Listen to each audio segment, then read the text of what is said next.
ಕಾರ್ಯಕ್ರಮಗಳಿದೆ, ಹಾಗಾಗಿ ನಾನು ಹೆಚ್ಚಾಗಿ ಮಾತಾಡೋಕೆ ಹೋಗೋದಿಲ್ಲ. ಮೊದಲನೇದಾಗಿ ಈಗಾಗಲೇ ಸಾಹೇಬರು ನಮಗೆ ಕಳೆದ ವಾರದಲ್ಲಿ ಹೇಳಿದ್ದಾರೆ, ಅದ್ಭುತವಾದಂಥ ಒಂದು ಸರ್ಕಲ್ ಇದೆ, ನಾವೆಲ್ಲರೂ ಸಹ ಸಮಾನ ಮನಸ್ಕರ ವ್ಯಾಪ್ತಿಯಲ್ಲಿರ್ತಕ್ಕಂಥ ಸನ್ಮಾನ್ಯ ಎಸ್ ಟಿ ಸೋಮಶೇಖರ್ ಗೌಡರು ಸಾಂಕೇತಿಕವಾಗಿ ಇವತ್ತು ಅಂಬೇಡ್ಕರ್ ಪುತ್ಥಳಿಯನ್ನು ಭೀಮಾ ಚೇತನ್ ಟ್ರಸ್ಟ್ನವರು ಪ್ರತಿ ಸಾರಿ ಒಳ್ಳೊಳ್ಳೆ ಕಾರ್ಯಕ್ರಮವನ್ನು ಮಾಡ್ತಾರೆ. ಡಾಕ್ಟರ್ ಬಿ ಆರ್ ಅಂಬೇಡ್ಕರ್ ಅವರ 135ನೇ ಜನ್ಮದಿನೋತ್ಸವವನ್ನು ಪ್ರತಿ ವರ್ಷವೂ ಕೂಡ ಎಲ್ಲರನ್ನ ವಿಶ್ವಾಸಕ್ಕೆ ತೆಗೆದುಕೊಂಡು ಆಚರಣೆಯನ್ನು ಕೂಡ ಮಾಡಿಕೊಂಡು ಮೇನ್ ಅಜೆಂಡಾ ಇವತ್ತು ಕೋಟಿಗಟ್ಟಲೆ ವಿದ್ಯಾಭ್ಯಾಸ ಇದ್ದರೆ ಅದನ್ನು ಕೊಡಬೇಕು ಅಂತಕ್ಕಂಥದ್ದು. ಅತಿ ಕಿರಿಯ ವಯಸ್ಸಿನಲ್ಲಿ ಡಾಕ್ಟರ್ ಬಿ ಆರ್ ಅಂಬೇಡ್ಕರ್ ಅವರು ಅತಿ ಹೆಚ್ಚು ಡಿಗ್ರಿಯನ್ನು ಪಡೆದಂಥವರು. ಉನ್ನತ ಹುದ್ದೆಗೆ ಹೋಗದಂಥ ಸಂದರ್ಭದಲ್ಲಿ ಇವರು ಕಚೇರಿಗೆ ಬರ್ತಕ್ಕಂಥ ಸಂದರ್ಭದಲ್ಲಿ ರೆಡ್ ಕಾರ್ಪೆಟ್, ಅಂಬೇಡ್ಕರ್ ಅವರು ಕಚೇರಿಗೆ ಹೋದ ಮೇಲೆ ಮತ್ತೆ ರೆಡ್ ಕಾರ್ಪೆಟ್ನ ಹಾಕ್ತಾರೆ. ಆದರೂ ಇದು ಯಾವುದಕ್ಕೂ ಅಂಬೇಡ್ಕರ್ ಅವರು ತಲೆ ಕೆಡಿಸ್ಕೊಳ್ಳೋದಿಲ್ಲ, ಸಾಮಾನ್ಯವಾಗಿರ್ತದೆ.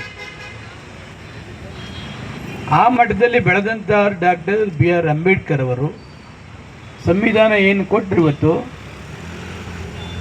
ಯಾರು ಬೇಕಾದರೂ ಈ ದೇಶದ ಮುಖ್ಯಮಂತ್ರಿಗಳಾಗ್ಬೋದು, ಈ ದೇಶದ ಪ್ರಧಾನಮಂತ್ರಿಗಳಾಗ್ಬೋದು, ಅವರ ಕೊಟ್ಟಂಥದ್ದು. ಅವರ ಅಜೆಂಡನೇ ಶಿಕ್ಷಣ, ಕೋಟ್ಯಾಂತರ ಜನರಿಗೆ ಕೊಡ್ತಕ್ಕಂಥದ್ದು ಅಂಥ ಕಾರ್ಯಕ್ರಮ. ಇವತ್ತು ಆತ್ಮಾನಂದು, ನಮ್ಮ ದಾಸ್ ಪ್ರಕಾಶ್ ಅವರೆಲ್ಲ ನೇತೃತ್ವದಲ್ಲಿ ಈ ಕಾರ್ಯಕ್ರಮವನ್ನು ಮಾಡ್ತಾ ಇದ್ದಾರೆ. ಭಾಳ ಸಂತೋಷ. ನಾನು ಕಂಚಿನ ಪ್ರತಿಮೆ ಏನು ಹೇಳಿದೆ, ಅದು ಸುಪ್ರೀಂ ಕೋರ್ಟ್ ಆದೇಶ, ಸರ್ಕಾರದ ಆದೇಶನೂ ಕೂಡ. ಯಾವ ಸರ್ಕಲಲ್ಲಿ ಪ್ರತಿಮೆಯನ್ನು ಮಾಡಬೇಡಿ. ಈಗ ಪಾರ್ಕ್ ಒಳಗಡೆ ಕಂಚಿನ ಪ್ರತಿಮೆಯನ್ನು ಮಾಡ್ತಕ್ಕಂಥದ್ದಕ್ಕೆ ಚಾಲನೆ ಮಾಡೋಣ. ಅಲ್ಲೇ ಒಳಗಡೆನೇ ಅದಕ್ಕೆ ಸೂಕ್ತವಾದ ಜಾಗ. ಈ ಸರ್ಕಲ್ಗಳಲ್ಲಿ ಮಾಡಿದ್ರೆ ಅದು ಸೂಕ್ತವಾದ ಜಾಗ ಅಲ್ಲ. ಅದಕ್ಕೆ ಪಾರ್ಕ್ ಒಳಗಡೆನೆ ಅದಕ್ಕೆ ಕಂಚಿನ ಪ್ರತಿಮೆಯನ್ನು ಅನಾವರಣ ಮಾಡಬೇಕು ಅಂತಕ್ಕಂಥದ್ದು, ಮಾಡಿಸ್ಬೇಕು ಅಂತಕ್ಕಂಥದ್ದು ಏನಿದೆ, ಅದನ್ನು 10-15 ದಿವಸದಲ್ಲಿ ತಾವೆಲ್ಲ ಒಂದು ಕಮಿಟಿಯನ್ನು ಮಾಡಿಸಿ ಅದು ಯಾವ ಥರ ಮಾಡಿಸ್ಬೇಕು ಅಂತಕ್ಕಂಥದ್ದನ್ನು ತೀರ್ಮಾನವನ್ನು ಕೂಡ ಮಾಡೋಣ. ನಿಮ್ಮ ಆಸೆ ಆಕಾಂಕ್ಷೆಗಳೇನಿದೆ, ಡಾಕ್ಟರ್ ಬಿ ಆರ್ ಅಂಬೇಡ್ಕರ್ ಅವರ ಕಂಚಿನ ಪ್ರತಿಮೆಯನ್ನು ಮಾಡಿಸ್ಬೇಕು ಅಂತ, ಅದನ್ನು ಮಾಡಿಸ್ತಕ್ಕಂಥದ್ದಕ್ಕೆ ಚಾಲನೆಯನ್ನು ಮಾಡ್ತೇವೆ.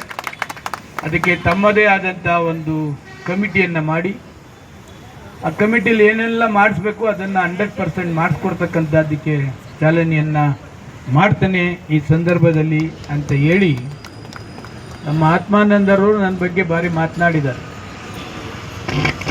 ಸದ್ಯ ಅವರಿಗೆ ನೋಟಿಸ್ ಕೊಡದೇ ಇದ್ರೆ ಪರವಾಗಿಲ್ಲ.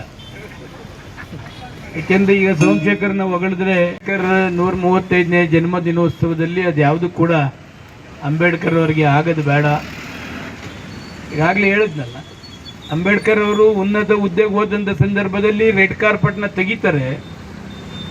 ಅಂಬೇಡ್ಕರ್ ಅವರು ಅವ್ರ ಆಫೀಸ್ಗೆ ಹೋದಂಥ ಸಂದರ್ಭದಲ್ಲಿ ಮತ್ತೆ ರೆಡ್ ಕಾರ್ಪೆಟ್ನ ಹಾಕ್ತಾರೆ. ಇದು ಯಾವುದನ್ನು ತಲೆ ಕೆಡ್ಸ್ಕೊಳ್ಳೋಕೆ ಹೋಗೋದಿಲ್ಲ ಅಂಬೇಡ್ಕರ್ ಅವರು ಇವತ್ತು ಅತಿ ಕಿರಿಯ ವಯಸ್ಸಿನಲ್ಲಿ ನೋಡಿ. ನಾವು ಇವತ್ತು ಫೀಟ್ಗೆನ 10,000 ಹೋದ್ರೂ ನಾವು ಹೇಳೋಕ್ಕಾಗೋದಿಲ್ಲ. ಆ ಚಿಕ್ಕ ಹುಡುಗಿ ಇವತ್ತು ಫೀಟ್ಗೆನ ಹೇಳಿದ್ರೆ ಭಾಳ ಸಂತೋಷ ಆಗ್ತದೆ. ಆತ್ಮನನ್ ಆ ಹುಡುಗಿ ಭಾಳ ಫೀಟ್ಗೆನ ಹಾಕೋ ಮುಖಾಂತರ ಎಲ್ಲರಿಗೂ ಫೀಟ್ಗೆ ಇದು ಒಳ್ಳೆಯದಲ್ಲಿ. ಆತ್ಮಾನಂದು ಮತ್ತು ದಾಸ್ಪುರ ಎಲ್ಲ ಸೇರಿದ್ದಾರೆ, ಕಾರ್ಯಕ್ರಮನ ಕೂಡ ಮಾಡ್ತಾ ಇದ್ದಾರೆ. ನನಗೂ ಇನ್ನೂ 3-4 ಕಾರ್ಯಕ್ರಮ ಅಂಬೇಡ್ಕರ್ದು ಜಯಂತ್ಯೋತ್ಸವ ಕಾರ್ಯಕ್ರಮ. ನೀವು ಹೇಳದಂತೆ 5 ಮಕ್ಕಳಿಗಾರು ತಾವು ಈ ಒಂದು ಇದೆಯಾ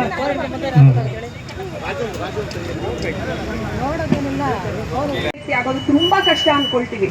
ಆಗ ನಿಜವಾಗ್ಲೂ ಸ್ವಾಮೀಜಿ ಅವರೇ, ರೂಪಾ ಎಂ ಅಯ್ಯರ್ ಮೇಡಮ್ನವರೇ, ಇನ್ನುಳಿದ ಎಲ್ಲ ಪಕ್ಷದ ಮುಖಂಡರೇ, ಆತ್ಮೀಯ ಬಂಧುಗಳೇ, ಈ ಕಾಲದಲ್ಲಿ ಈ ಘಟ್ಟದಲ್ಲಿ ಅತ್ಯುತ್ತಮ ನಿದರ್ಶನ ಅಂದರೆ ಡಾಕ್ಟರ್ ಅಂಬೇಡ್ಕರ್ ಅವರು. 1 ಮತ್ತು 2ನೇ ತರಗತಿ ಓದ್ತಾ ಇರಬೇಕಾದ್ರೆ ಶಾಲೆಯಲ್ಲಿ ಎಲ್ಲ ಮಕ್ಕಳಿಗೂ ಬೆಂಚ್ಗಳಿರೋದು, ಆದರೆ ಇವರು ಅಸ್ಪೃಶ್ಯರು ಅನ್ನೋ ಒಂದೇ ಒಂದು ಕಾರಣಕ್ಕೆ ಆಚೆ ಕಡೆ ಆಗ್ತಾ ಇದ್ರು. ಇವ್ರ ಮನೆಯಿಂದ ಒಂದು ಗೋಣಿ ಚೀಲ ತಂದಿರೋರು, ಆ ಗೋಣಿ ಚೀಲದ ಮೇಲೆ ಕೂತಿರೋರು ಹೊರಗಡೆ, ಶಾಲೆಯಿಂದ ಹೊರಗಡೆ. ಮಳೆ ಬಂದರೆ ಮಳೆಯಲ್ಲಿ ನೆನೀತಾ ಇದ್ರು, ಚಳಿ ಆದರೆ ನಡುತ್ತಾ ಇದ್ರು, ಬಿಸಿಲಲ್ಲಿ ಬೆವರ್ತಾ ಇದ್ರು. ಆದರೂ ಕಷ್ಟಪಟ್ಟು ದುಡಿದ್ರು. ತಾಳಿದವನು ಬಾಳಿ ಅನ್ನೋದಕ್ಕೆ ಇವತ್ತವರು ಭಾರತ ರತ್ನ ಆದರು.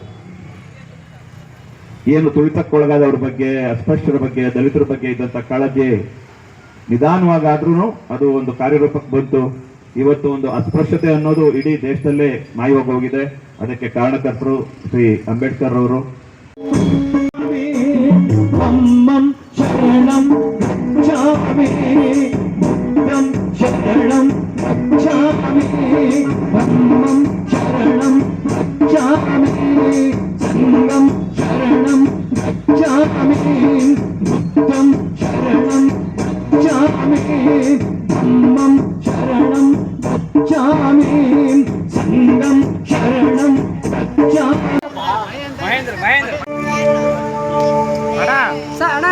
ಸರ್